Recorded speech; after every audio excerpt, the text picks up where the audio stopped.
Look, this is a calling. If the person is not interested, doesn't have personal interest in them, it's not attached to these animals, he will not succeed. He's not going to do the job. He's just waiting for his salary. That's so true. The biggest problem in farming in Ghana today is labor. Just this month, last month, January 2025, 110 animals have been born here. When I started, the very first farmer I bought animals from told me, oh, grasscutters do not drink water. Really? But that's not true. That's not true. When I came to sit down, I said, how can a living thing not drink water? An animal with blood running through its veins not drink water. I think in Africa, we go into livestock farming wrongly. Wrongly. Really? What do you mean by that? I will explain. You started with 25 in 2020. Now we are in 2025. How many have you had from that 25 you started with so far? 2023, 2024, I had over 500 each year. This particular month of January, I've had 110 babies born. I have many customers in the UK. When they get somebody going, and they will call me, oh, suppose you please dress two for me, and I will dress them. So you can prepare it, and then I smoke them nicely, and the person will take it. Interesting. Many people from the UK. Could you believe somebody called me from Qatar? Qatar. I said, look, I don't think they will even allow the meat into the country.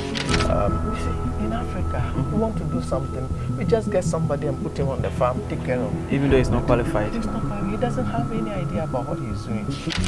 I'm always, it keeps you active, yeah. Active. When I came home, within the first 2 months, I got bored already. Somebody who wakes up in the morning, by 6:15, I'm already at work. I can come back home around 9, and all of a sudden, I can't go anywhere. I'm sitting down, my wife goes to work, and then I found all the children are in school. I found myself all alone. And there's the mindset that you should have. When you decide to do something, don't allow anything to stop you, provided it's a good thing. If you fail, try again. If you start a business and then you don't fail along the line, it goes smooth, you're going to you'll never learn. Most diasporans come down here, they start a business, they give it to somebody who is not professional, who is not trained to take care of it. The business collapses, they go back and say it's never possible. Yes, we can't do anything here. Ghanaians are thieves and all that. Yeah. They didn't plan that. In Ghana, everybody wants the prices of food to be cheap. We don't have any subsidies. So farmers should be poor. No. So if you're a diasporan from the UK, US, other Caribbean country, interested in investing into the continent of Africa right here in Ghana, but you think you don't have the money to do that because you've seen a lot of people post videos about buying real estate, investing into real estate and seeing prices like $100,000, £150,000, etc. You think it's far-fetched for you. But that's not the only way you can invest right here in the continent of Africa. I'm here today to tell you there's a different opportunity for you to invest, and you actually don't need so much money. And this investment is been under the radar for a long time, and it's in farming, right? And this is a different kind of farming, not the one you expect. This is livestock. So I'm here right here in Mataheko. If you know where it is, it's quite close to Accra, and there's a very respectable gentleman who is rearing Grasscutter. He's going to tell us exactly how he did it, the process. Is it even worth it for him? And is it profitable business that you watching can indulge in? So if you're interested, in changing your life around, investing small on the continent, I think what I would recommend for most people is a lot of people just want to move back here before they start business. You living in the West now can start this kind of business on a smaller scale, wait for it a year or two, and start giving you revenue before you move to the continent, so you don't have to now come here and create a business from the scratch. You already have a revenue coming in. That's what I recommend. So if you're interested in doing something like that, stay tuned, don't go anywhere. So I'm here with Mr. Francis Pobi-Mensah, and he's retired, but decided not to just stay home, but then build this farm that you see, Grasscutter Farm. So I'm here with him. Before we dive into it, I want him to introduce himself to you guys. So, Mr. Francis, first of all, thank you so much for having us. You were supposed to travel, but you stayed for us, which we really appreciate. People are watching you for the first time. They don't know who you are. Can you please briefly introduce yourself to the people watching? My name is Francis Michael Pobmensa, as you rightly mentioned. And I work with the Ghana Ports and Harbours Authority, retired in 2019. And then just decided not to stay home because I don't feel old. And the story is what you see behind. Wow, that's beautiful. So, did you have any upbringing in regards to farming? Yeah, my father had a poultry farm. Okay. And that is what pulled me in.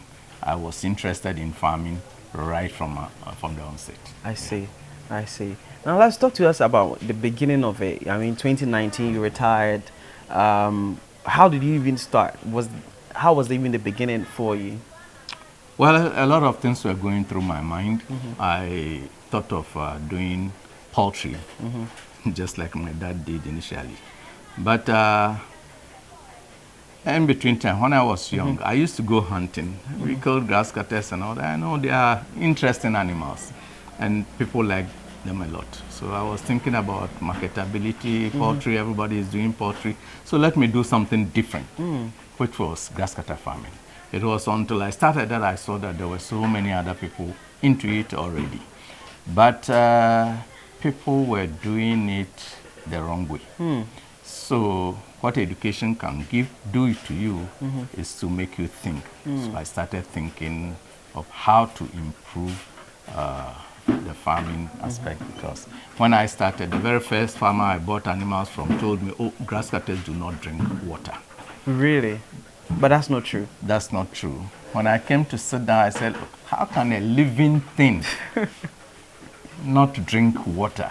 An animal with blood running through its veins not drink water. So I started arguing with them. I said, no, they get enough water from the grasses they eat because they eat fresh grasses. I said, no, it will not be enough. And of late, doctors have been saying that many people are sick because of dehydration. Interesting. So that made me think a lot. I said, no, I have to give them water.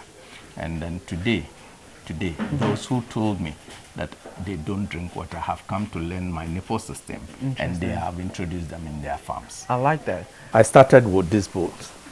I bought these bowls, I put water in, and then I put it in the cages. The females especially surround it and then drink without a problem. But when there is a big meal, one step at the edge like this will pour everything. So it was making the place messy and smelly. So I bought some 2 bags of cement on the concrete one back, and then prepared some troughs. Yes, I did these troughs that are heavy. So when you put the water in, they cannot pour it away. You cannot turn it on upside down. And it was working. But what I noticed was that the water by evening, you put water by the afternoon, it starts smelling. And every blessed day, you have to take these bowls out and wash them.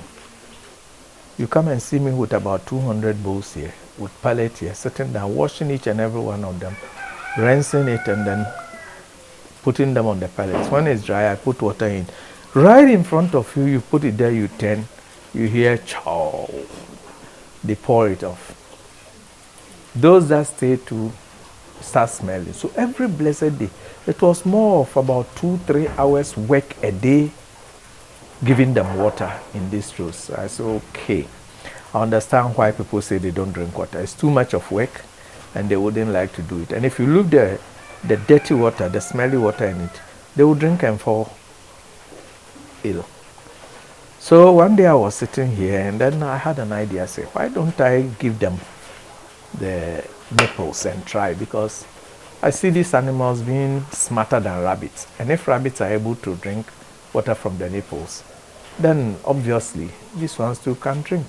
So I took one bottle like this one, and then I used epoxy. I punched it, put the hose there, and used epoxy to close the end so that it doesn't pour. And I attached it to the cage. It took the first 2 days, 3 days, without them drinking much. I also thought that, yes, they will smell water over a kilometer away. So they will smell that there's water there, but how to get it, they will figure it out themselves. So when I go, sometimes I will stand and press the edge, the nipple, and water will be coming out. So they got to know there's water in. By the third day, they were drinking from it. They finished the bottle on the third day. Now I had to open it, just hold it, open it, fill it, and put it back. You cover it and turn it, and then tie it with a binding wire to the cage again. Now the third day, after finishing what was there and I filled it, they finished it right in front of me. And so these animals are thirsty. So I did the next cage and the next cage. So I had only 3 bottles. I did 3 bottles, and I saw that no. Each time I fill, within the next 15-20 minutes, it's gone. I said no. I'll have to find a better way of giving them water, because you will not also have time to come and sit here and always taking the bottle, filling. It's too small. So either I use bigger bottles, which will be more difficult to fasten to the doors as I use. So I thought of the bottle, I thought of the bucket, which will contain more water. So in the same way, I point the bucket in such a way that I did not use any mechanism, any tap. I made it hole small, so I force this one into it, and then when it gets there, it gets stuck, and it doesn't leak. Even the very first ones I did, when the hose get too rigid, you see some water leaking around, but I just need to press it in or pull it out a little bit, change position, and that's it. Sorry. So that is how I came up with the water system, and I think now it's doing magic. It's doing magic. Sometimes I put glucose with vitamin C in there to give them more energy. Interesting. Especially when I see that there are a lot of pregnant ones in one cage that are going to litter anytime soon. I put some glucose there. And once there's glucose, it's sweet, so they drink more. And that's the story of my water system. Now, I want you to take us around, explain exactly what is going on, so the viewers can also understand. And also, if they are even ready to invest into something like this, what is the way forward? And, you know, we take it from there. Let me answer this question you asked before we even go dive into it. I think in Africa, we go into livestock farming wrongly. Wrongly. Really? What do you mean by that? I will explain. Somebody wants to do goats.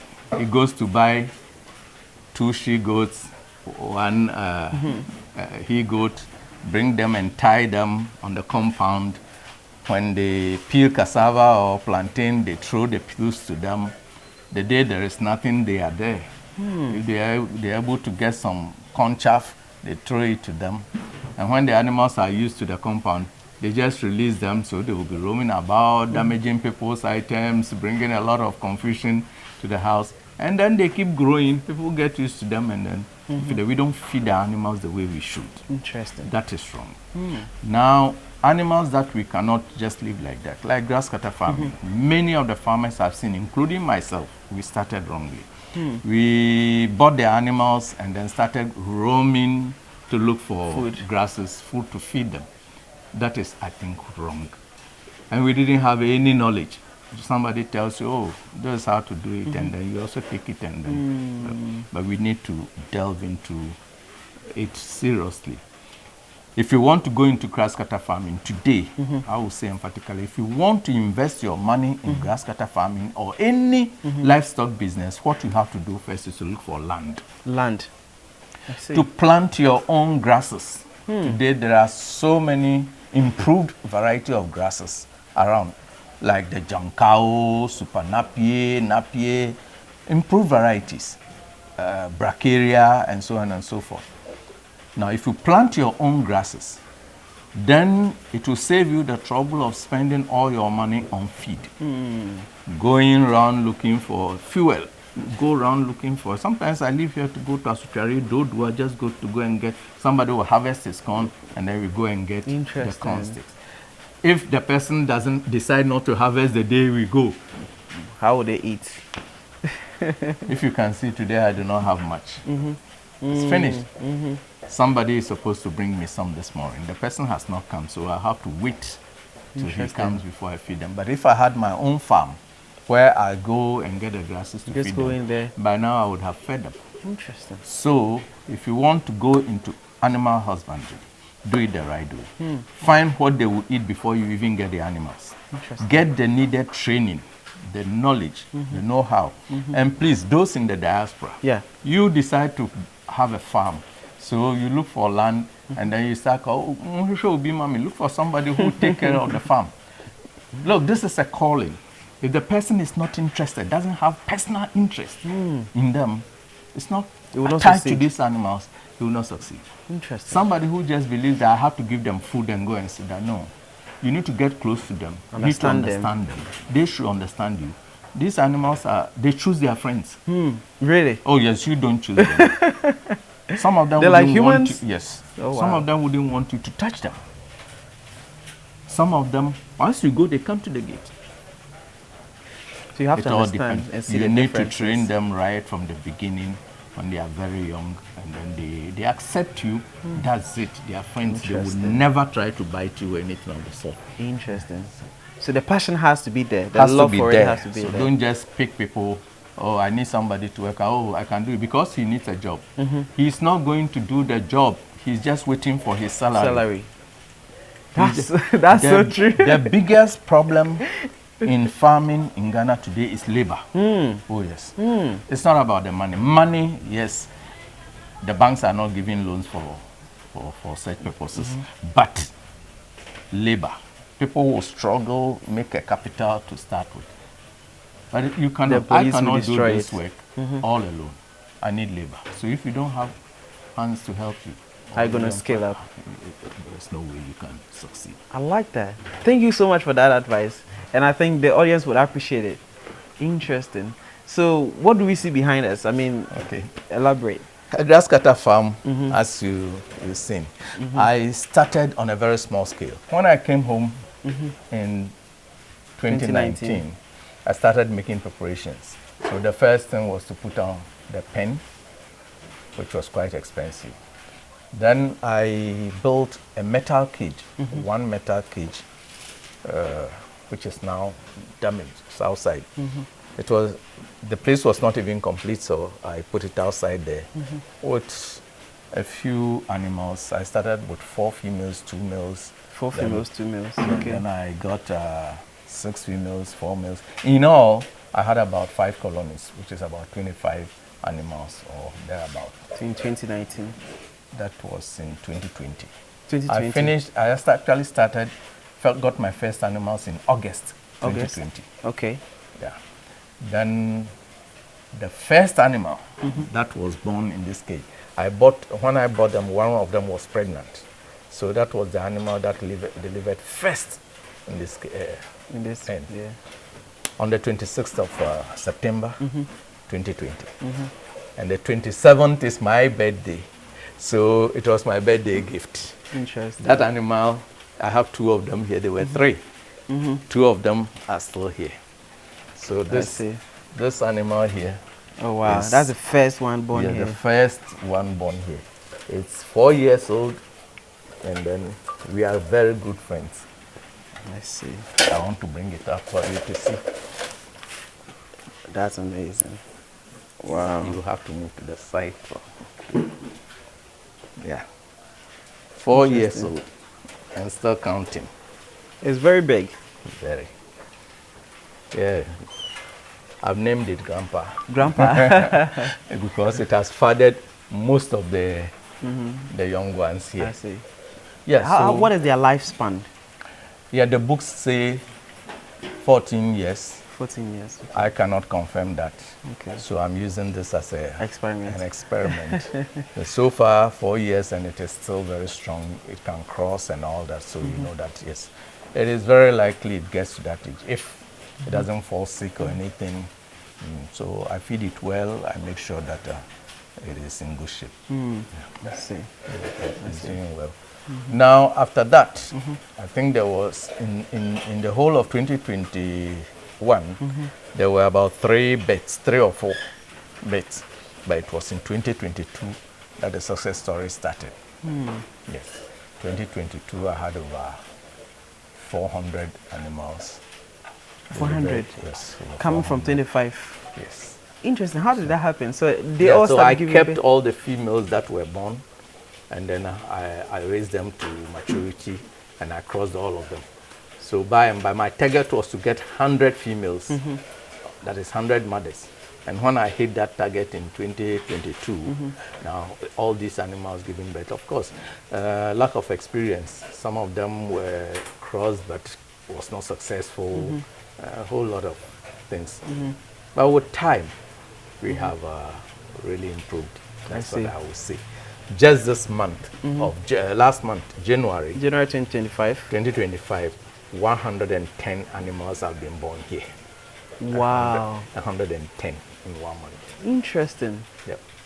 This is compounding. Yes, they are here. But I sell, so we don't keep it. You cannot keep in this situation where you are going around looking for food. You cannot go up to 1,000. You can't feed them. I have even adopted a way, because looking at YouTube videos, I came across this pelletizer machine. I said, look, why not? Rabbits eat pellets. So if we do the same thing for this animal, but what I do is I use the grasses. I grind grasses. This is a typical example. I don't know if you will be able to capture this here. I see. So it's Corn sticks that I have grinded. I will show you. I have the machine there. All these. So we are going to dry them again. We dry them, and we will make sure it's really dry. Sun drying, and whilst you are sun drying, it takes away all the microorganisms and all that. After that, we grind to powder. We add corn, wheat bran, and other ingredients like the one you saw there: moringa leaves, sometimes guava leaves, noni leaves, all the grasses, leaves, and all that they can eat. Bitter leaves, all inclusive. I grind together, and then I make the pellets out of it. So what they are eating is actually natural. They are natural food they eat. In the wild, they eat a variety of grasses. Now, so we are trying to mimic that here. We will not get it 100% like they do in the wild, but it's just a matter of time. Yes, it's a matter of time. It's a matter of time. I like that. I mean, what is the challenges? Even though you've said the success story, what is the challenges when it comes to rearing grass cutters? And why is it like it's under the radar? A lot of people don't think about it when we think about livestock. People do grass cutter farm. They do? Yes. Really?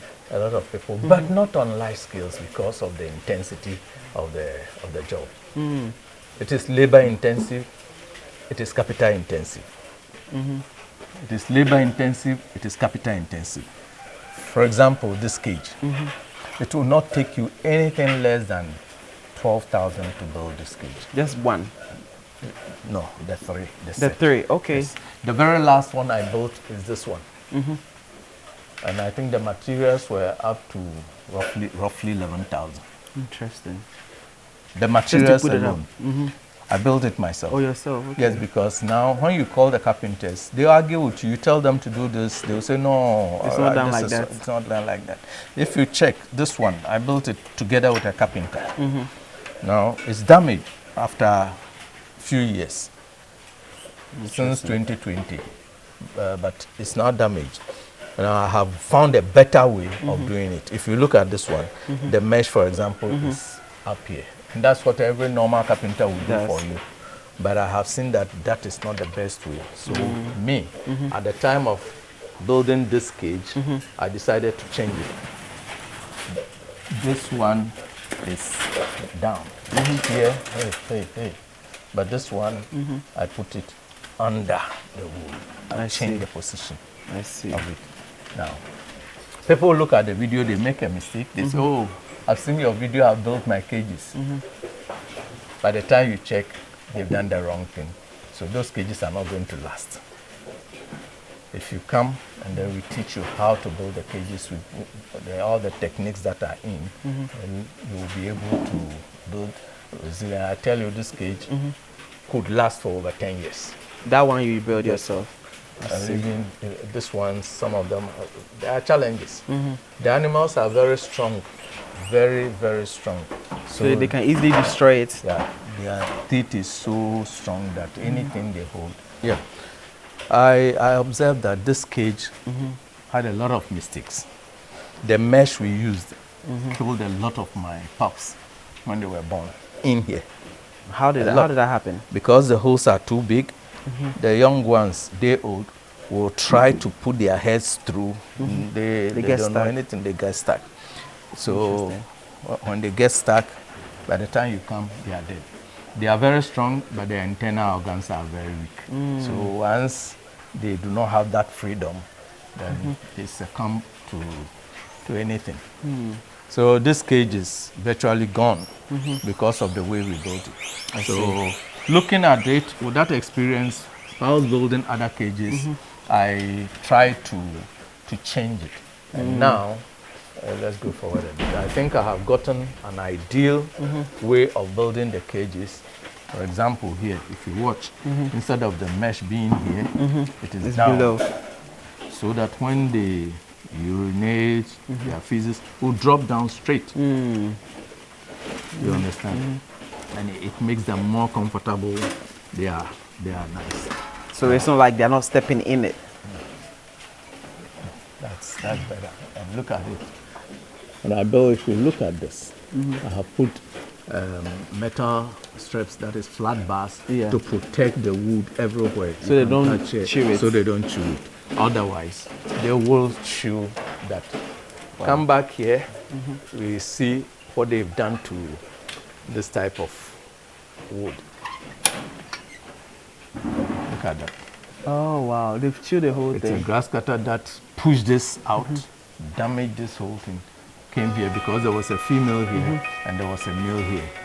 So you wanted to go there, and they are strong. They will do any of these things. I've observed that I used the wrong mesh in building the first cages, which has killed a lot of my pups. And you can't continue doing the same thing if there are disadvantages. So I found another mesh, which I use for this one mostly. Was a little smaller? Yes, if you look at this one is 1 inch by 1 inch. This one is 3/4 by 3/4. But this one has also turned out not to be that good.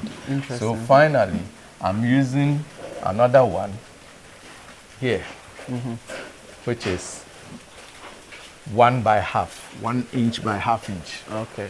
And this is the recommended mesh I will give to anybody. You can get it from Wire Weaving, Accra. They have their... Is it a company? Yeah, it's a company. They have their, warehouse. I think the factory itself is in Accra, close to STC, just opposite STC, just a walking distance from there. Okay. It is very strong. This is the only mesh I have seen they cannot damage. Just stay there, I'll show you something. Okay. So this is quite interesting, guys. I'm learning a lot. That's why I'm very quiet. This is a type of mesh which was freezed in one of the cages, and a grass cutter does this to this. Are they that strong? Very. More than you expect. Look at this. Because this wire is not, it's hard though. It's hard, but look, they hold it and they remove it like... Interesting. I have this one, they've damaged some parts that I'll have to change. Fix it. Fortunately, when I was building this one, I had that in mind. So it's easy removing those parts and then repairing them. This is what they do. You can see some here. Look, I've not even noticed this. Look. Come on, go to the side. You see what they do? Yeah, I see. Come in, you can go to the other side and see that. I've seen it. Oh wow. Look at what they've done to the mesh. So the metal has to be extremely hard. Yeah. Interesting. Yeah. If you buy anything from the market, brother, you will not get it. Interesting. They will damage it within a short time, and it's very difficult repairing, very expensive. So if you have to go repairing all the time, Then And I see you make good use of machineries a lot. What does this one do? This is a tiller, a power tiller. Okay. To plow the land. I'm thinking of going into grass farming myself. So I'm making all the preparations. I see. I have this. There are other implements that it can plant its own the corn, it can fertilize on its own. Interesting. Okay. So sorry. I'm on it. So this is an ideal cage that I built during the time some Liberians were here. If you saw the video, yes, they were here to learn, and together with them we built this cage. And this is durable. Excellent. Yes, I see. And then how much did you spend on it total? I'm talking of about 11,000 11,000 for the materials. For the materials. So yes, for because you build yourself, workmanship, you can take it 3,000, 3,500. I see. Bishop. Yeah. I see. Wow. And how many coops are in there? 30. 30 coops total. Yes. I see. So if someone, let's speak about it specific. If someone wants to go into this type of farming, they want to have a colony by themselves, they want to start with one cage, right? Can you just describe one like this? No, this whole there's set 30 pieces and fill the whole colony. How would that work? Today, prices of wood has gone up a little bit. So you price it around 15,000 for about 30 rooms like this. 30, okay. Yes. And it can accommodate, it depends. It depends. If they are young, you have a whole colony. You can pass behind here and then have a look at other things. Yeah, if you remember in the introduction, I told you that we start farming the wrong way. If today somebody wants to go into farming, what I will recommend is that you get some land and start planting what you used to feed them. That is going to reduce your cost of feeding more than 50%, I believe. So start by planting your own grasses. Let's move to the other side. I was talking to you about some grasses that are. So what I will recommend is that you get some land and you start planting some of these grasses. This is Bracharia, Jankao grass that I brought from Kenya. A friend of mine went there and I did everything to get me a few stems. The other one is super nappy. We planted the two the same day. This one has gone that high. It's 2 months now. It's 2 months. 2 months. And that's how tall it went? Yes, it has gone. But eventually this one will go higher. This one is Bracharia grass, which was engineered in Brazil.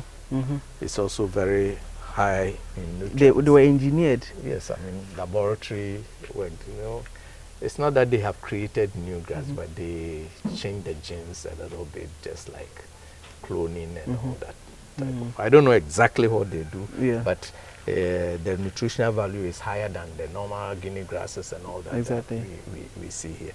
For Jankao like this, I know they say 16.8 or 18.6%. I think it's 18.6% protein content, which is quite high for the animals. So if you're able to plant, let's say, a plot of this, and then you are using it to feed your animals, you are reducing your cost instead of the fuel that you use going around looking for grasses. So let's play this out. I want to buy 1 acre land. I've bought 1 acre land. I've planted my tree, my grasses. What next? What is the next step? Now you build a pen. I build a pen. How much will I spend on the pens? 15,000 average. No, the pen, it depends. I'm talking of the whole structure. Oh, the whole this one. Okay. It depends on how you want to do it, how big you want to do it. If you have the means, I know somebody who has done about 3 times mine. The size. Yeah, he came, he took the measurement, he went, say, I want 3 times. 3 times, okay. It depends on the investment you want to make. Okay, and then when that is done, what is the next step? Then you step? build the cages. I see. Then you get your animals. By that time, your grass might have been. This one, according to the books, it goes up to about 10 meters high. 10 meters? Yes. Within how many months? 8 months. 8 months. So if you have this, when you cut it, you can grind it to make pellets. The pellets, the one you showed me. So that will ensure that you store some for any eventualities. I see. So the first thing is to plant your grasses. And once you have what to feed them on, then you can start. I wouldn't advise anybody to start with more than 4 colonies. 4 colony. And how many would that? 100? No, 4 colonies will be 20. 20. Okay. Yeah. Maximum 25. 25. 5 colonies. Why is it that? You take your time to study the animals, And understand them, know their temperaments, let them know you, especially those who are taking care of the animals. They should know them.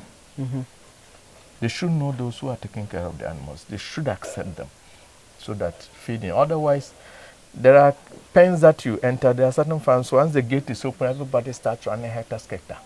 And the danger in that is that if even females are pregnant, they can miscarry. With that struggle, jumping everywhere, it makes the females miscarry a lot. Then people will say, I've kept the animals for 3-4 years. And they're not multiplying. They are not multiplying. They are not producing. Yeah, they get pregnant, all right, and it also depends on what you feed them on. People say, oh, their name is cane rats, so they like sugar cane a lot. That's the impression I have. If you give sugar cane to your animals, they are not going to produce for you. Get this from me. Interesting. If you give them once a while as a treat, yes, once in 2 weeks, there's no problem. But if that's what you feed them on, then you have a problem. The males might not even perform, and even the females, when they are pregnant, because of the sugar content. Yes, the sugar content is quite high. Sugar content is quite high. They might miscarry. Interesting. So that is an advice even for human beings. Yeah. Wow. So, but you can give them the grass of the sugar cane. When you cut the top, the grass, there is no danger. You can eat that. But the stem where the sugar content is high, you don't have to. You give them once a while, but just a little at a time.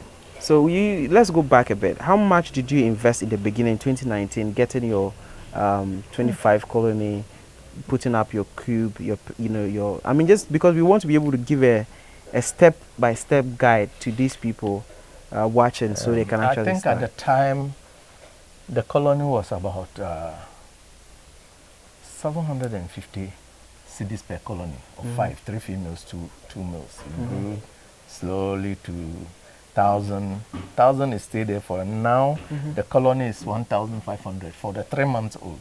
As they get older, the 6 months old is about 2,500 for the colony of 3. And I will advise any beginner to get around 4 months, 5 months animals, because the 3 months, sometimes they die. If they are unable to handle them well, they die from their hands. And if they are a bit older, like 4 or 5 months, they are stronger. They are stronger. And the 6 months too, you must have some experience to handle them. Crossing is a whole ball game altogether. You need to be able to know when the animals come on heat, when to introduce the male, what type of males to introduce to. It's a whole training. I have a package like that. And you know when to give the males to the females. So when you buy 6 months old ready to cross to, unless the very day you go, you put them together, then you forget about it, just waiting to see the outcome. The outcome. Now, if not, if you really want to do it well, But I have changed my cages such that I have built some that I call love cages, purposely for crossing. And the way I've done it is just purposely for crossing. And it helps. It helps. Because when you give a male to the female to the male, and then the female is not ready, quite often the male will wound the female. And their bite is not, they can bite and bring out the intestine. If the female is refusing, why did you come here? Interesting. They can easily kill the females. So you have to do that strategically. You need to know when to introduce the female and how to do it. When you do that, then they get pregnant, you take them off, and I see. You feed them. I don't allow the females to give birth whilst still with the male, because I have tried it. When they give birth, the males are too heavy. So they might sleep on it. They will not intentionally kill them, but they can easily step on the babies. Just one jump on it and then it's dead. It's dead. So you lose babies keeping the female in the male sperm till 8 later. So I take them off so that I can monitor them separately. If they are alone too, if they are not eating, you know there's something wrong. Then you can find out why. If you need to treat it, you call the veterinary officer to assist you to treat it. But if it is eating normally, then you know they are okay. But let's say you put food in it in the evening and you come in the morning, it has not taken anything. Instantly, you know there's something wrong. Yeah.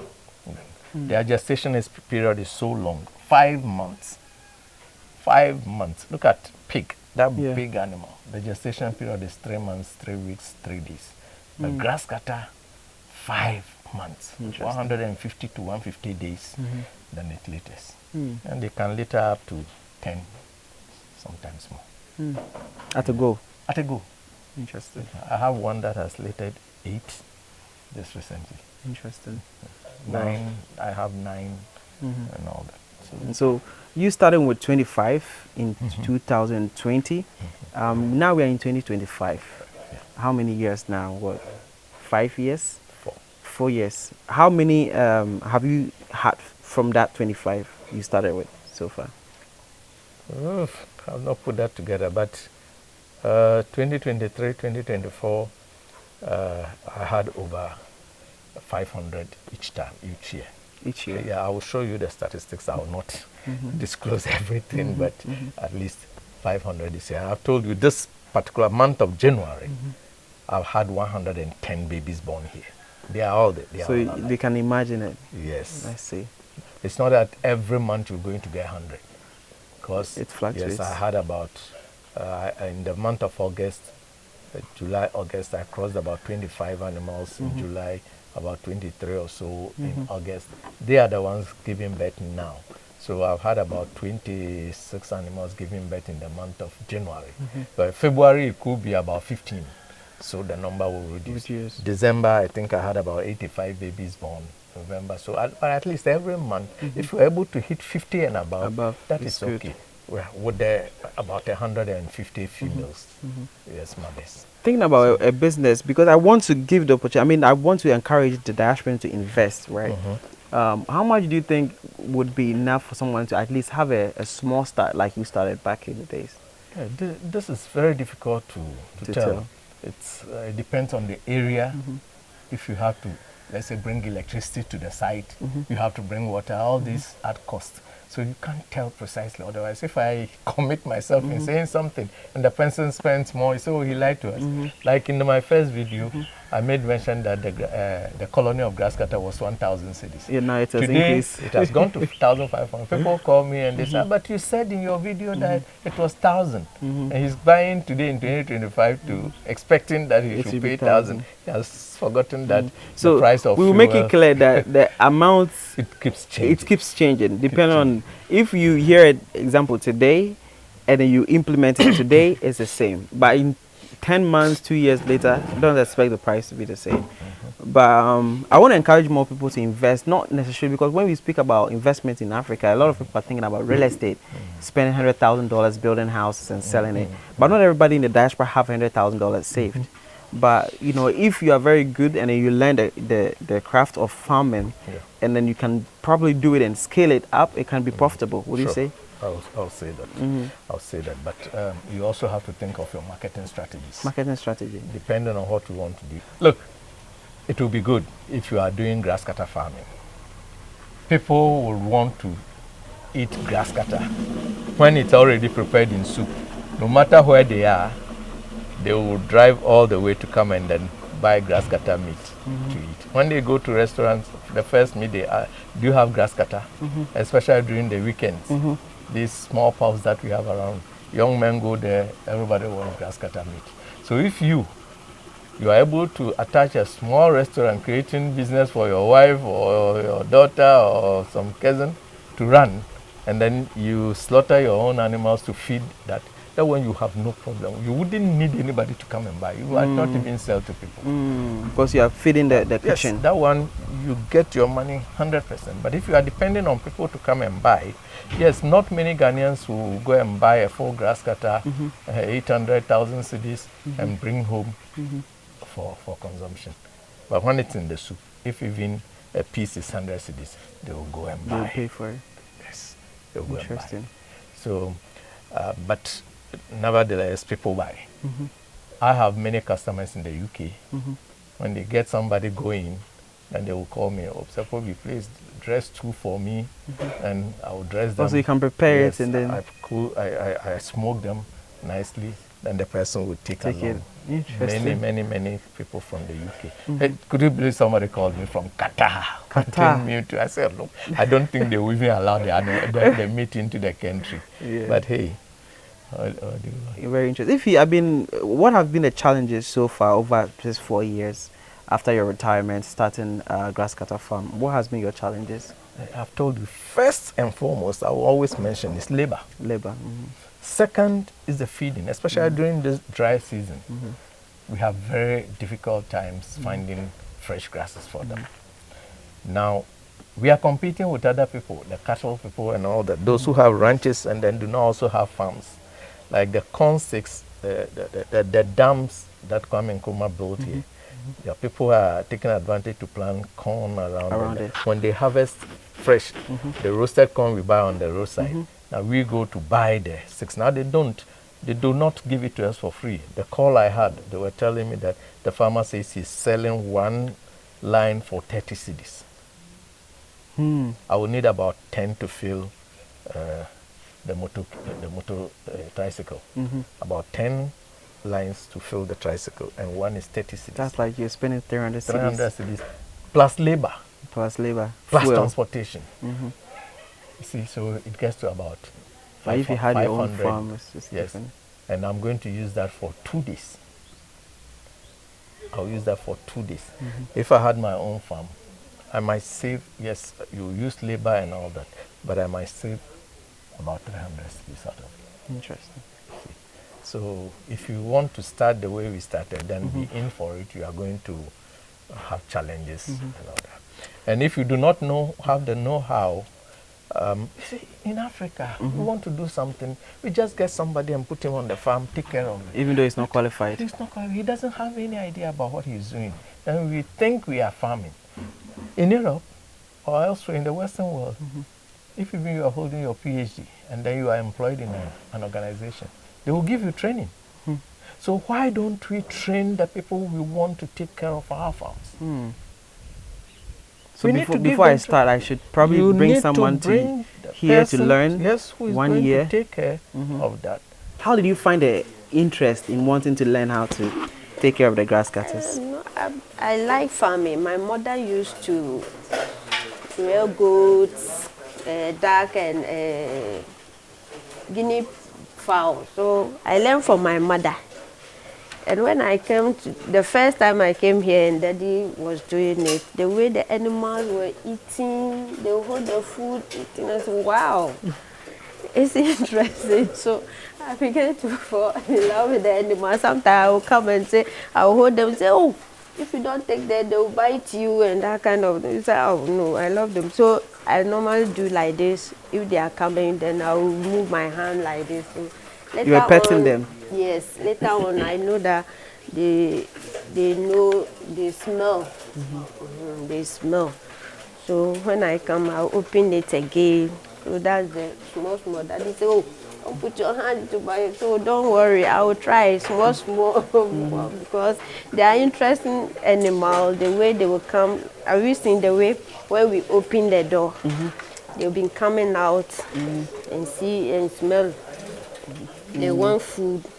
The way they are doing. Sometimes when I come, they will shake the door. Like calling Daddy. I said, Daddy, this animal is making noise. He said, no. He's calling me. He wants food. He said, hey. So that's how they are. They behave. So I began to fall love with them. Love with them, and I have interest in it to learn them from Daddy. So that's how I started it. I like that. Now, how has it been, the journey, the experience so far? Oh, the experience is good. When you have food, They always come near with you. You have to be with them. It's good. So I will encourage my fellow women, my brothers, to join it so that we all go together and do it. I like that. Thank you so much. You're welcome. To teach him, I will explain to you how I got to this nipple system. I was using bottles. When we get in, I'll show you. I use bottles to connect, to train the animals to start drinking from the nipples. Interesting. So now, fortunately, they all know. So those born here learn from their mothers. I don't need to continue training them. Wow. And then the pellets that I prepare, pure initiative. I take rice. When they cut the rice, you know, they heat them for some time for it to soften. Then they heat and remove the paddy. I'm not talking of the combined harvesters. If even they use the combined harvesters, the waste comes out. I collect these ones, I dry them, I grind them to powder. Because grasscutter eat it fresh, so why not the hay? And I grind, I have other mixtures that I add and then You can feed it to them. So I use grasses, a lot of them. Let's see. This is Peragis, right? This very medicinal for the animals. So I will remove right from the compound here. I don't weed them off. I remove them, And dry, feed it to them. and then grind them together. Because if it's not dry, very dry, you put them in the drums, they might go bad. You see, so if it's dry and then you prepare the pellets, it could be there for 3, 4, 5 months, 6 months, if it's very dry. I see. So I use a lot of grasses. The pawpaw leaves, you know, pawpaw leaves is like a diwema. like a diwema. So instead of going to buy diwema to keep it there, I add the pawpaw leaves. I don't have any problems with worms. Never. I've not killed any animal that I have seen worms inside. So if you are buying grasscutter from a farm, if the farmer knows what he's doing, you are buying a very, very, very good meat. Healthy. A very healthy meat. So which we have to think about. If you have any advice other than what you've said so far to anybody watching interested in and invested into this type of farming, interested in moving to Africa to do farming, what would that be? Yeah. What I would advise is that if you want to do grasscutter farming, don't do grasscutter farming alone. Diversify. You can add other things because the machines I use to prepare the pellets that I prepare can be used for goats, sheep, cattle, even chicken. We complain that the cost of chicken depends on the feed. About 80% of the cost goes into feeding. Now, there are so many things that we throw away. So many things, like the rice straw that I'm talking about, like the corn sticks. I showed you some sacks there. They are going to dry them. Soon we will go there and have process it, When we dry, and then you grind them to powder. I have the chaff cutter. Now, luckily, these machines are coming to Ghana. There are some in Ghana here. You get a pelletizer. You grind them, you add other ingredients, and then you pelletize. You can feed your animals. You can feed them and feed them well. When you take animals from my farm that are 3 months old, you take them to other farmers and you say it's 6 months old, they accept it. Because of how it looks. Yes. Healthy. The size. Incredible. So if you do it and do it well, but pretty soon, because this one I was doing it as a backyard garden, I'm a bit limited. Now I have seen that it has the market, the ability to expand. So I have gotten some land in the Volta region, 2 hours drive from here. So I'm going to expand it there. I like that. Adding goat and then poultry. I see. So that if you employ people, we will have enough to do. If we are able to make money, we share and we are all happy. I like that. Let's speak about how you feel after doing this, your passion after retirement. Oh, great. Look, I will never regret doing this because if even I do not make money, what it gives me is good health. And that is invaluable. That is invaluable. I am always, it keeps you active, active. When I came home, within the first 2 months, I got bored already. Somebody who wakes up in the morning, by 6:15, I'm already at work. I can come back home around 9. And all of a sudden, I can't go anywhere. I'm sitting down, my wife goes to work, and then I found all the children are in school. I found myself all alone. You watch television, you go and find some kenke to come and eat. You walk around. I started walking from here to Malcolm, walk all around and come. When I come, I said, I'm even more bored. How much time are you going to spend watching television? And what are you learning from there? Nothing. Nothing. So, yes, there are programs. I go and watch my news and all that, and I finish. But now, I don't even listen to the news much. This is your news. That it gives me so much satisfaction. I don't think of how the day will end. It becomes so short for me. It is. Sometimes I come here as early as 6:37, and I leave here yesterday from morning. Yeah. I left here at 3:45. Since morning? Since morning. And I had not eaten. I didn't even know that I had not eaten. I made them buy some wachi for me. It was there up to that time. And then I had to go and then. Wow, because it takes you, because you are passionate about it, you don't even see the time go. I go to every cage. I look at every single animal, especially when they are babies. I go touching them. You see, if you don't touch them when they are very young, they don't have that human they don't want to be touched. They don't want to be touched. They always run away from humans. But right from day one, you start touching them, they know how the human touch feels. They don't care anymore. They begin to like it. And I see when you touch them, they do. You scratch them and they are happy. Some of them will turn like this. Yeah. So, and that gives you the fulfillment. It gives you. I see. No human being can give you. I like that. It's so interesting. If nothing at all, it will improve your health. If nothing at all, to improve your health. I see. I like that. Yesterday, as I was telling you, I twisted my. I'm so sorry. Yeah.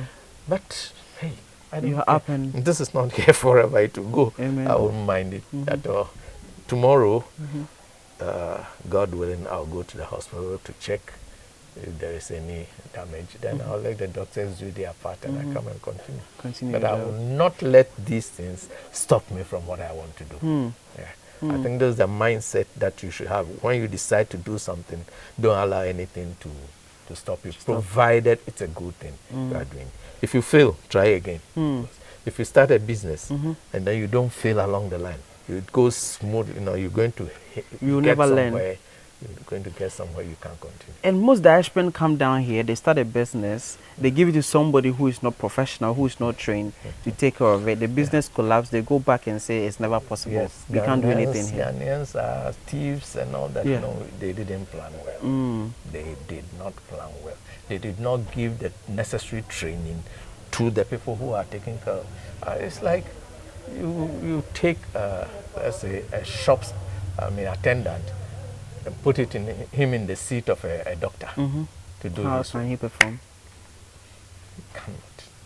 So if the person has no idea, and moreover, if he doesn't have the passion, somebody who is passionate about it will quickly find ways to learn. Solve problems. To learn and then solve the problems necessary. I like that. We're not talking about diseases. Yes, they are animals, they are living things, they also fall sick. So if you don't have any idea of what to do, and when they fall sick, you just watch them to die. That's what we were all doing. When your animal is sick, you start calling friends. Oh, my animal is like this. So give him charcoal powder. Give him, do this. You do, and then finally the animal dies. Until I started speaking to some very, very professional, good professionals. I'll say this.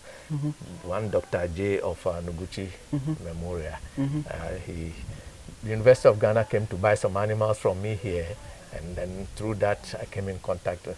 I just give him a call and then explain my problem to him. He said, okay, this is the problem, do this. And so if we don't work with the professionals and then we think we are an authority of your own, you will be there and your animals will be dying just like that. Thank you, Doc, for the assistance you've given me.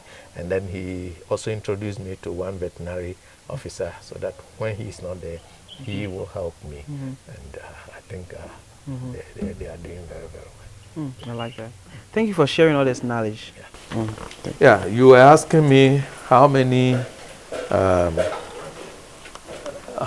there liter, for example, and I told you we can go up to 8, 9, 10 sometimes. The maximum I have had here is 9. An animal that was born, the first time it littered, it gave birth to 9. At a go. At a go. 9 at a go. You are fortunate to have one drinking water here. If you want to capture it, you can take that.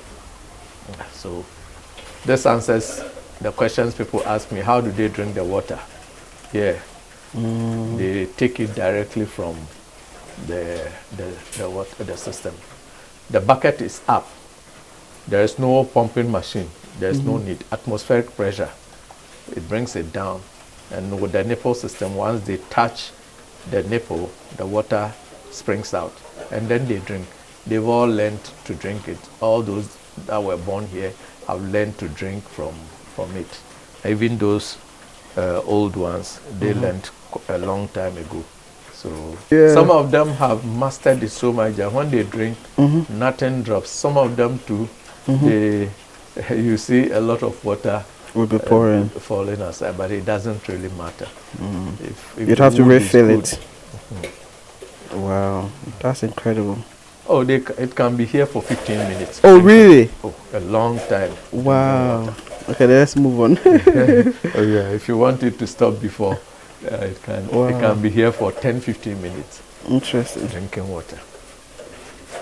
Hey, also, what is wrong with you? Yeah, this is a mother with its pups. I see. Gave birth recently. They are not even 2 weeks old. How many pups did she get? This is 5. 5. 5.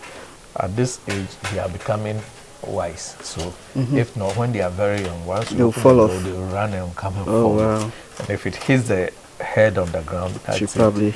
You lose it. But after 1 week, they are already wise enough to stay in there. Because their mom taught them hair well. Yes. Now they know that, no, if I go, I'll fall over. So sometimes they'll come and stand here and measure the distance. To see if it's dangerous or not. Yes. Okay.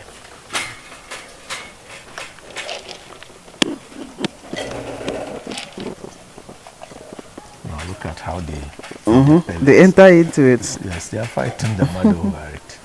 The others have not seen it. They will all join it. See, once they see, they love the pellet.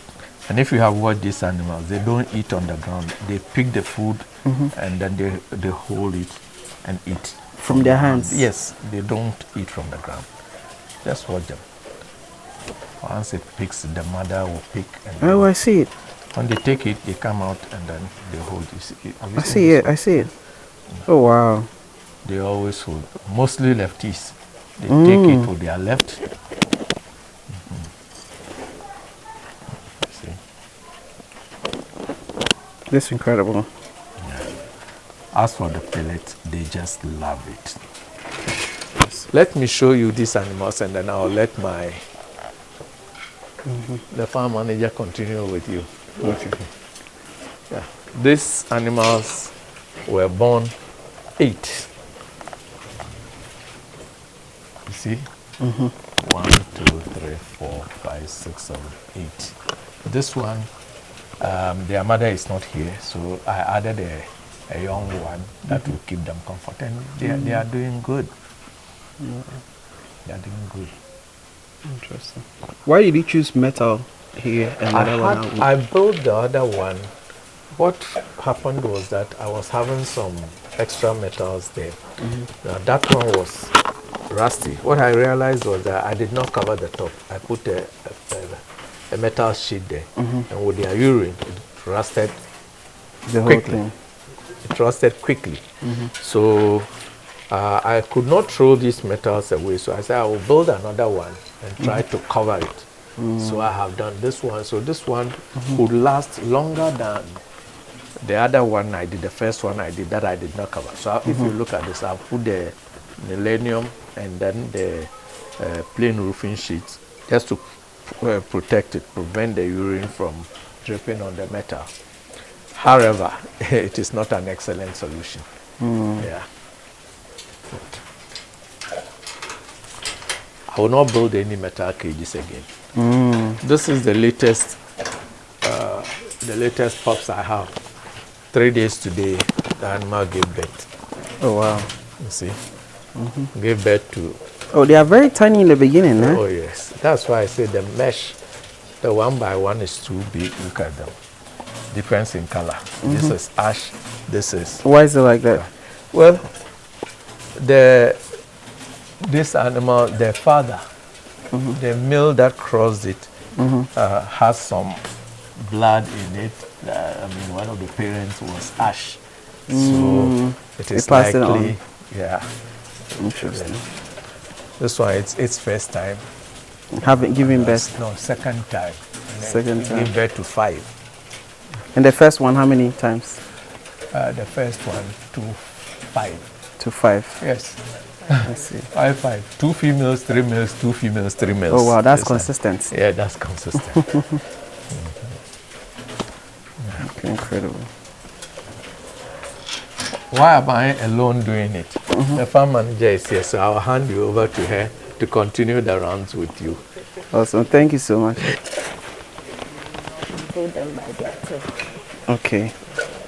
If you don't hold it well, too, you can twist it. And Spinal cord. Yes. Okay. The tail can Come off. come off and run away. Oh That's wow. the first difference from them. They will take it and they will run. Wow. Okay. Thank you. You have to hold them well. So that they will not twist. The moment they twist like this, the tail will move Oh, okay. and it will run. Okay. So go through your morning routine. When you enter here, what do you do? I come here around them and check them. Okay. I have to come and check them and see how they are doing. When you open the door, you see them coming. So you have to touch them. Then they'll know you that you are around.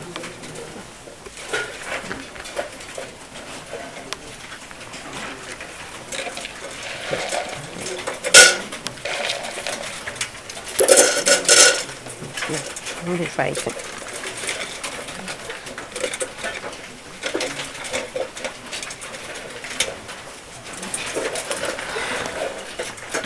Some when you are feeding them too, they will call you.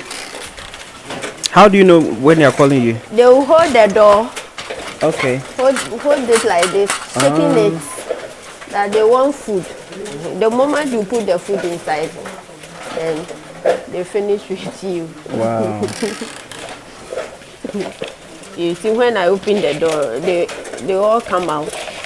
They know I'm coming to give them food. Go back. Go.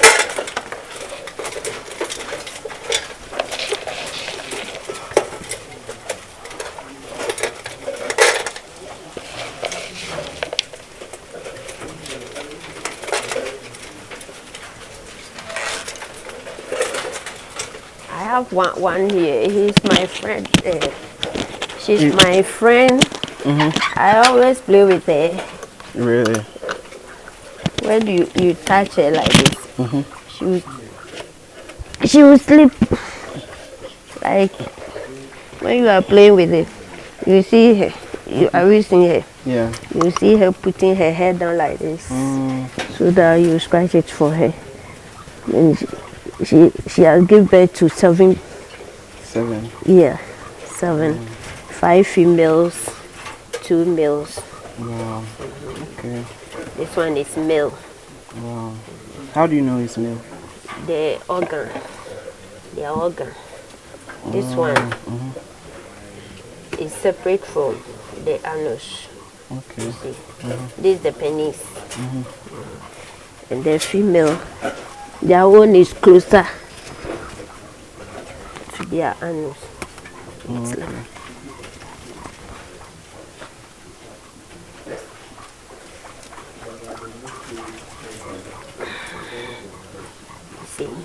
This female. Yeah. Their vagina is closer to their anus, but the male is separate from their anus. Their penises. We have this.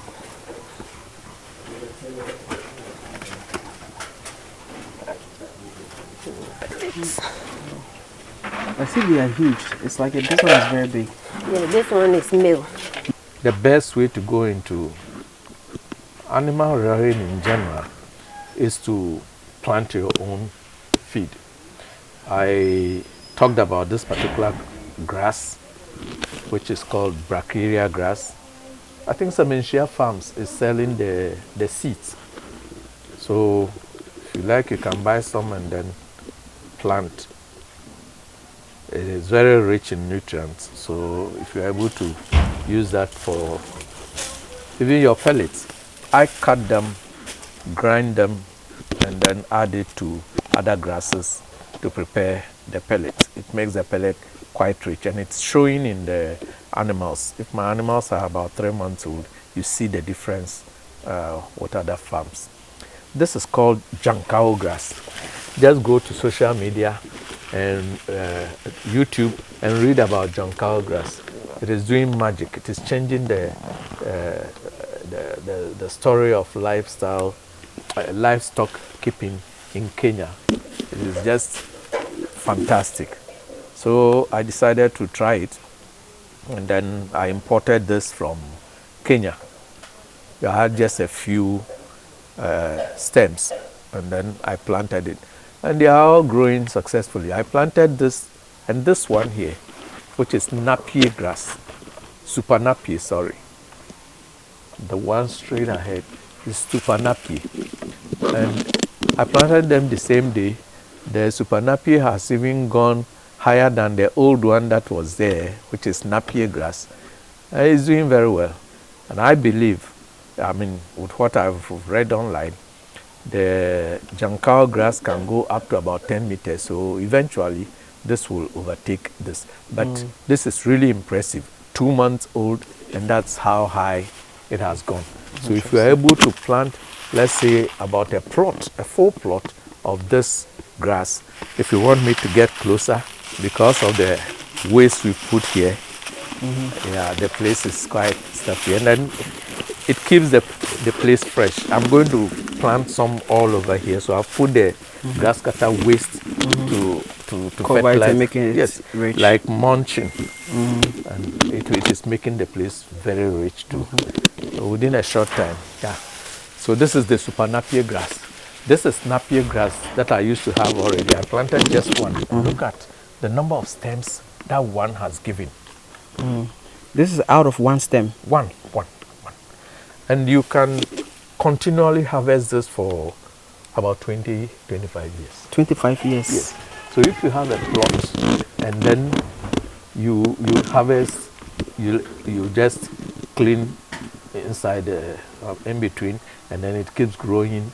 You can put some of the waste. You don't even need fertilizer. You put some of the grass cutter waste or manure, other types of animal manure under, and it will grow again. If the place is dry, let's say during the dry season, you can water it a little bit. It will, if even you don't water it, will still come, but it might not be as big as you want it. But the super napier has really surprised me because it is the Jankao I wanted, and then the friend said, oh, the hotel manager who helped me to get the Jankao said that there is one that is doing even better, which is the super napier. So he bought a few stems in addition. And lo and behold, look at the difference, planted the same day. But what we understand is that eventually the Jankao will go higher. They are all a type of elephant grass. Now what is at the back there has been there for some time now, over 3 years. It's Jankao. So anytime I'm short of food, I cut this and then give it to the animals. So if we are able to plant this, and I'm telling you, the way this is growing, in about 6 months' time, I'll be able to cut and propagate it, even here, before I send some to another farm, a bigger area, where thinking of moving the whole farm because the place is becoming too small for the job I'm doing. Yeah, I'll show you the machines with which you can process this to pellets. So when you have too much of it, you don't have to leave it to go waste. You can cut, process it, store, just allow it to grow again. In that case, you are in business, and then your cost of production will be lower, and you will be able to reduce the price for people to buy more. When in Ghana, everybody wants the prices of food to be cheap. We don't have any subsidies, so farmers should be poor. No. Let us pay for in the production cost. Why do you think everybody wants food to be cheap? Why? Where do you think that is coming from? Oh yeah, because everybody spends on food every day. Everybody spends money on food every day. And so if it is expensive, then lives become difficult. But we forget that some people produce this food. You want to ride in good cars. Shouldn't they? If the prices of fuel are going up, labor is going up. When people buy things, import things, they triple the price. They want to make profit. But food must be cheap. Why? Let's pay for their expenses. They have to buy farm implements and all that to produce the food. And we want it to be cheap. If that be the case, then they should talk to the government to subsidize farmers so that they can grow cheap food like the other Western world does. But if government is not subsidizing, the person has to take a loan from a bank or from friends. You don't get loan from banks. So it's either your own savings or some friends helping you. You invest. And in farming, you can fail. If it's government subsidy, they will understand. But if it's from a bank, hey, you have to pay. You have to pay. If you have borrowed from friends, you have to pay. So if you are going to sell your food cheap and spend all the money on fuel, labor, and all this, how can you sell cheap? Then you fold out and we say there are no jobs. Farming is a very, very, very good venture. We need to encourage the people to get in. We need to empower young people to go into farming the right way. It's not a matter of just getting land and taking a cutlass and start weeding. Provide tractors for them. Let us plow our lands very well, prepare the land well, and then use the right equipment, buy the right seeds and other things, and then we can plant and be happy. Let us also learn the technology of processing our food rightly, the right way, so that we can store food. That's the only way we can help reduce the cost of food. But we shouldn't make it cheap at the expense of the farm. No. I like that. You said you are expanding to Volta region. How many acres are you expanding to at the moment? So for now, it's 1 acre. Okay. For now, it's 1 acre. But my expectation is that if I'm able to establish well there, if I need to expand further, then I might do that. But for now, looking at my strength, I don't want to go beyond the 1 acre. But I don't think it is the know-how. Getting a very large area like 10 acres could even be waste for you. But if you have 1 acre and you manage it well, if you manage the 1 acre very well. Yeah, as I was telling you, preparing the pellets, we try to add as many ingredients as possible. This is moringa leaves, and we all know the power in the moringa leaves. It's very medicinal. Yes, and its protein content is very high. So I always try to add some moringa to the pellet. And this is the holes to produce the pellet. I see. Okay. So I medium. add also pawpaw leaves, especially the dry ones that are hanging like this. Make them remove everything, and then we add it. We grind everything. So how many mixtures are they go? Moringa, Yes. pawpaw leaves, Moringa, pawpaw leaves, the corn sticks, the corn stalks. Sometimes I add a few leaves of guava, leaves, and then noni leaves. Noni leaves, okay. The fresh one. Okay. I add some of that as well. I see. Then I grind together. Interesting. And eventually, when the jankao and this thing are ready, that will also go in there. I see. That will make it the powerhouse. Yes. This is one of the machines, but let's go to the back and see the ingredients first.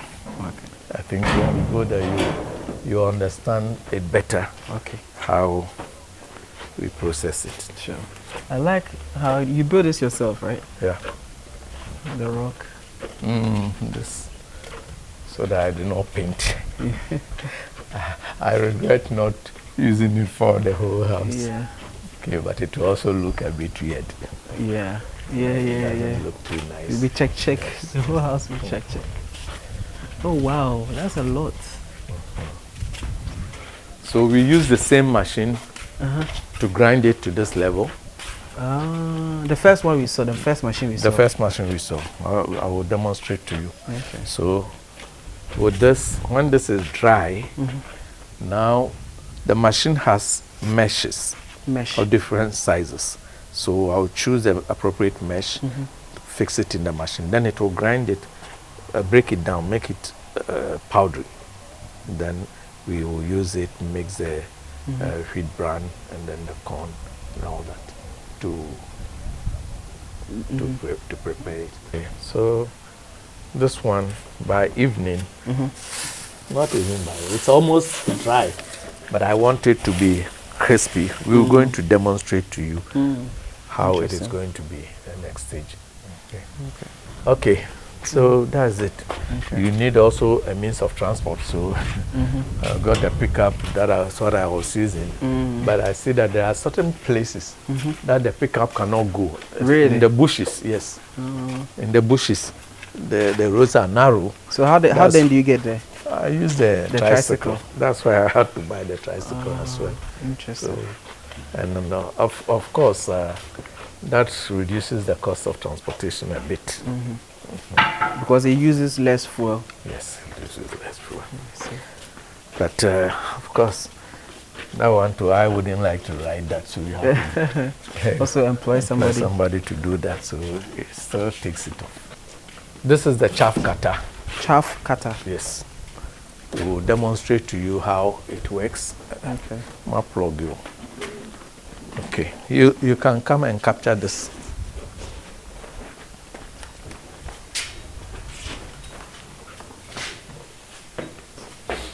This is the pelletizer machine. Okay. That was what makes the pellets. Yes. That's what we used to make the pellets. Yep. Okay. Now this is a bigger version of this one. Because I want to go commercial, I ordered this and then this is I think 4 kilowatt or so. This is 11 kilowatt. 11 kilowatt. Yes, okay. so this will do, look at the power, this is 3-phase, it will do more. But unfortunately, the die that came with it is smaller. But I have to change it, so I'm going to order 5, this is 4 millimeters.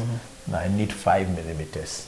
So I'm going to order 2 or 3 so that I can start using this one properly. So you can always change the teeth. Yes, yes. No, you just remove the whole thing. Oh, okay. When you unwind it, you take it out. Don't screw it. You remove the whole thing and then replace it. Okay. Yeah. So this one I have not started using it yet. Using it. So if I'm able to use it, then it will answer his question whether I sell some of the pellets. Yeah. If I'm able to do that, then I will start selling some of the pellets. I see. Okay. So now you can position yourself well. We want to demonstrate to you how this one works. Okay, I'm starting. Because of the noise, we will not be able to explain too much. Yeah. So let me say that No, you can explain. The microphone will pick it up. Okay, the grasses are already dried. This is corn stick, basically. Give me 2 sticks, corn sticks, like 2. So when I see that they are getting dry, I don't want to throw anything away. So, no. I don't want to throw anything away. So I take, when I see that they are getting dry, I go ahead to grind them. I grind them because when I grind them dry, it takes just 2 days to dry properly. And moreover, it allows the sun to really penetrate it, and then if there are any microorganisms, the sun will clear it for us. I see. That is the power we have that we don't use. Yes. If the natural sun. Yes. If you take cassava, the animals that eat cassava, but when you give them too much fresh cassava, it gives them a lot of problems because cassava contains cyanide, right? So if cassava contains cyanide and then you give them fresh cassava all the time, you have a problem. So cassava like this, if you want to give them cassava, you have to put it in water for about 24 hours to reduce the cyanide. The cyanide content. The water will reduce it to up to about 75–80%. But when you sun dry the cassava, like cocote, it is removed 100% by the sun.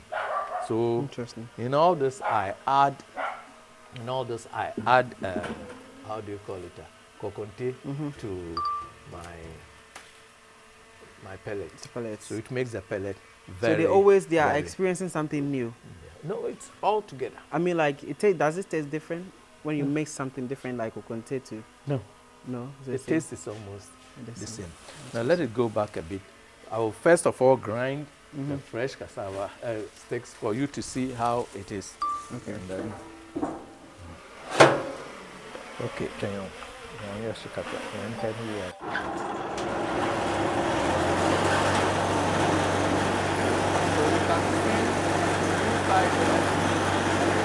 See how it comes out.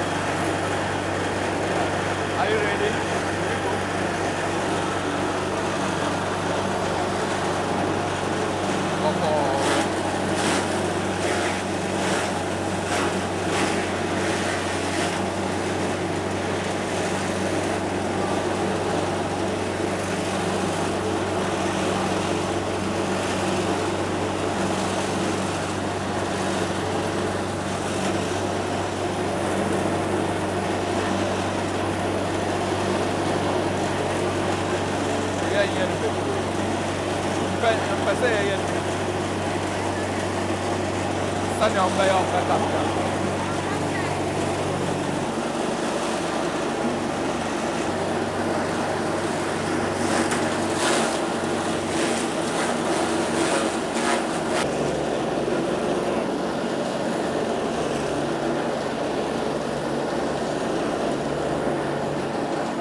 I hope you are seeing how it becomes very faint.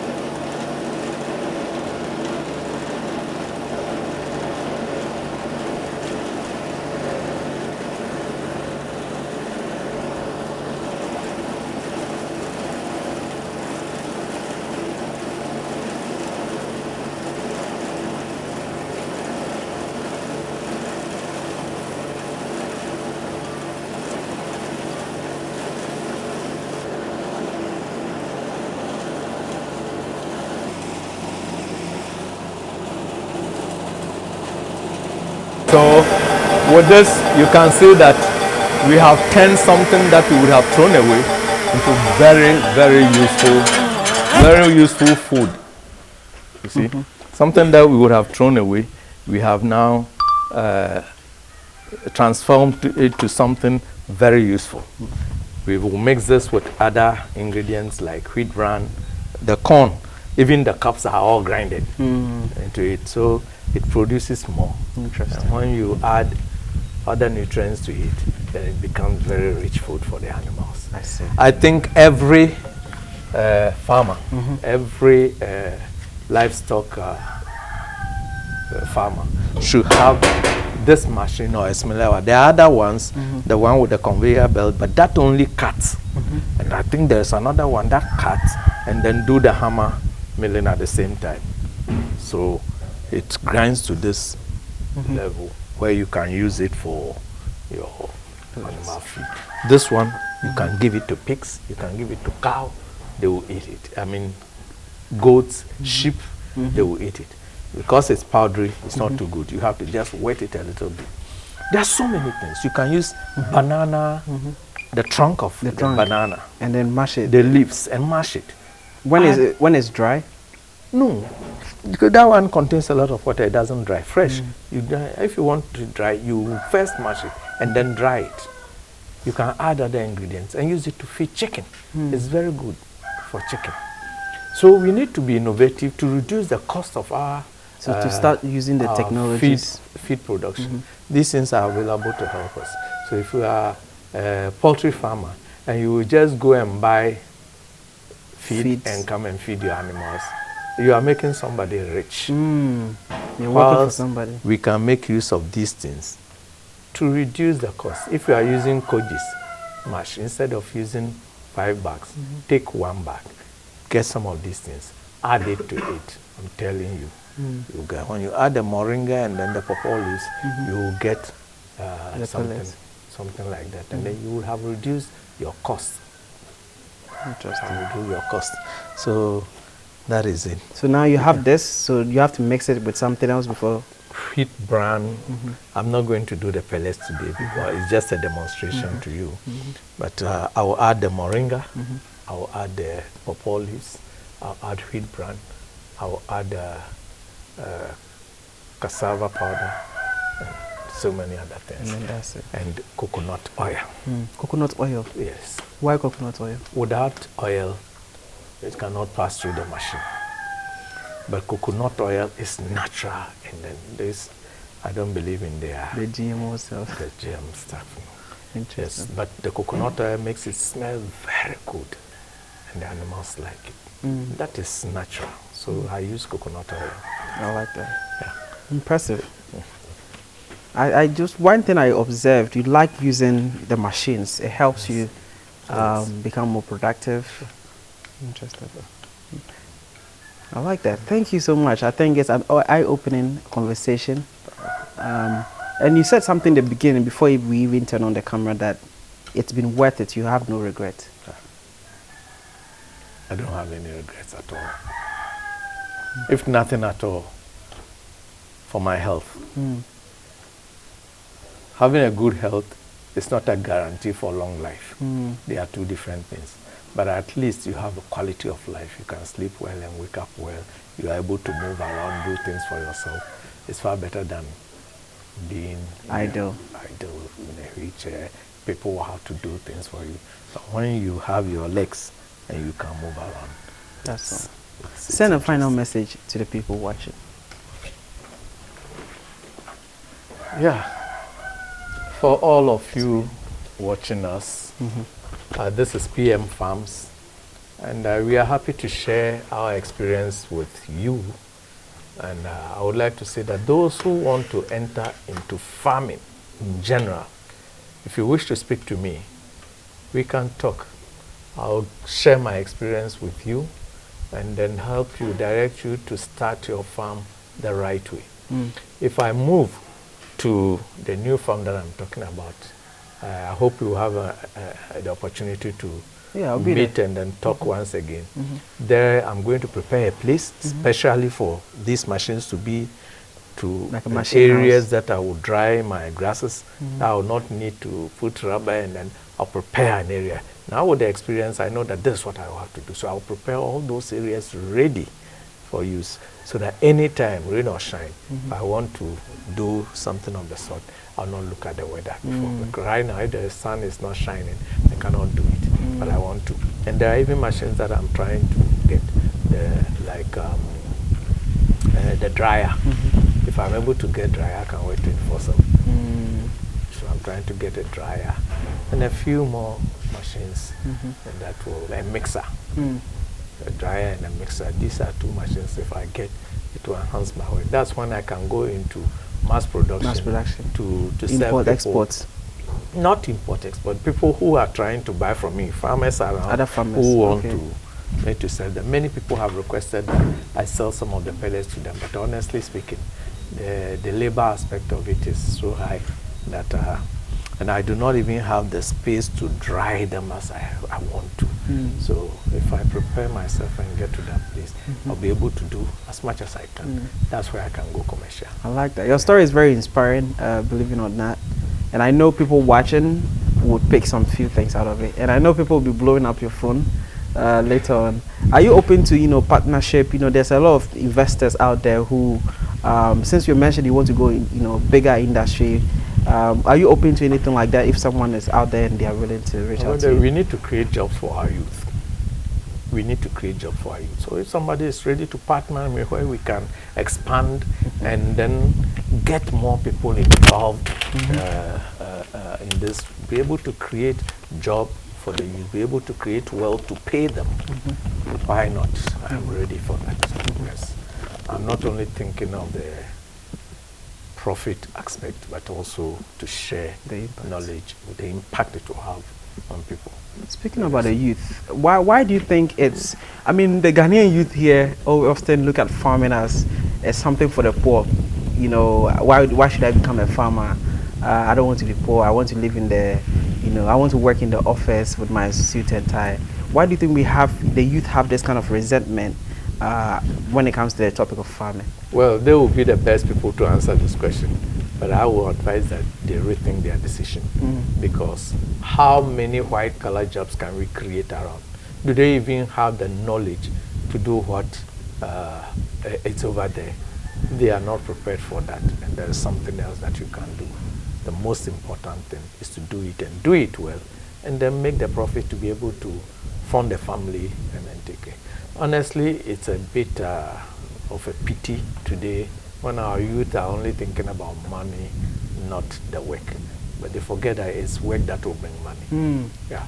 If you work and you make money, that money lasts in your hand longer than the betting one.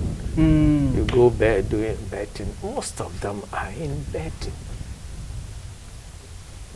Does it bring any profit to the state? No.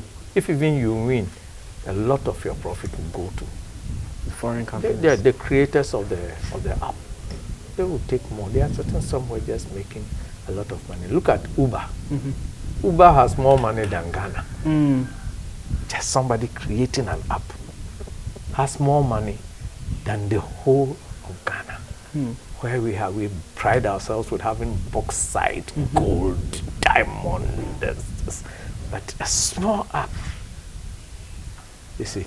So if somebody is trying to go that way, you should think of, there are drones today to spray farms, water farms.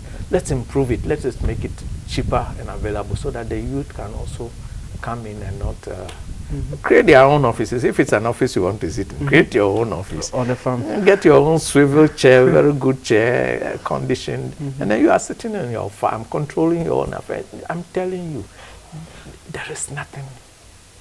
I know where you get that feeling, like being belonging, in control of your own destiny, your own business. The feeling is good. I like so that. They should come. They have the strength. We are sharing what we have with them. They should come and take over, because we have to feed our nation. I like that. We have to feed our nation. Guys, thank you so much for watching. This has been an eye-opening episode. I learned so much. There are a few things I didn't know, even though I had Grasscutter before when I was a child. But I learned, so many things, and I hope you did too. If you are interested in reaching out to him, the information will be on the screen, also in the description. Feel free to reach out. And without further ado, let's just say bye-bye to the people watching. All right.